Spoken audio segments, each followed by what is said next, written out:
Donc en fait, nous, le dispositif auquel j'ai pensé en répondant au type 6, c'est surtout un dispositif qui s'inscrit dans le cadre d'un micro-programme au complet, donc c'est-à-dire un programme en enseignement supérieur en ligne au complet. C'est un programme qui au départ était donné en présentiel et qui maintenant se donne en ligne. Donc on a fait des aménagements à la suite de cette modification-là.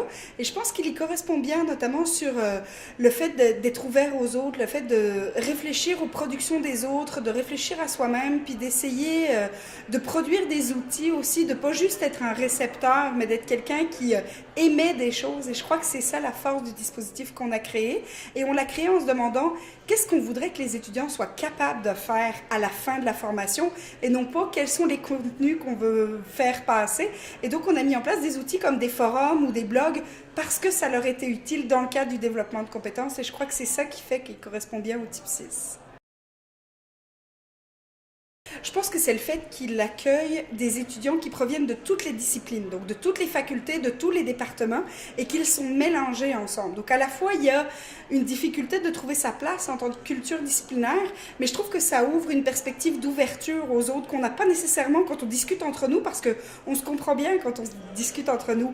L'intérêt, c'est de s'ouvrir aux autres pour voir ce qui se fait ailleurs et voir comment on peut utiliser ce que les autres proposent pour améliorer notre propre processus d'enseignement et d'apprentissage.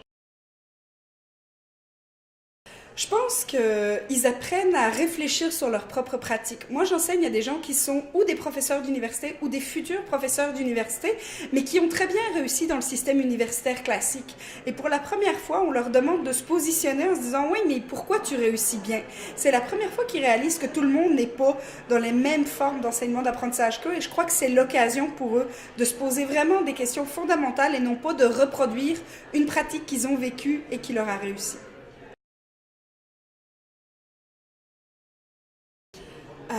De la patience. Je pense qu'il faut du temps pour réussir à mettre en place quelque chose. Je pense qu'il ne faut pas se laisser décourager quand ça ne marche pas.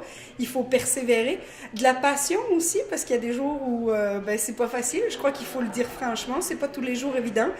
Puis je pense d'avoir une bonne base tout de même en termes de modèles et d'être capable de les adapter parce que ça sert à rien de reproduire nécessairement quelque chose qui existe. Il faut être capable d'adapter à sa propre réalité, à son contexte et ça, je crois que c'est un gage de réussite.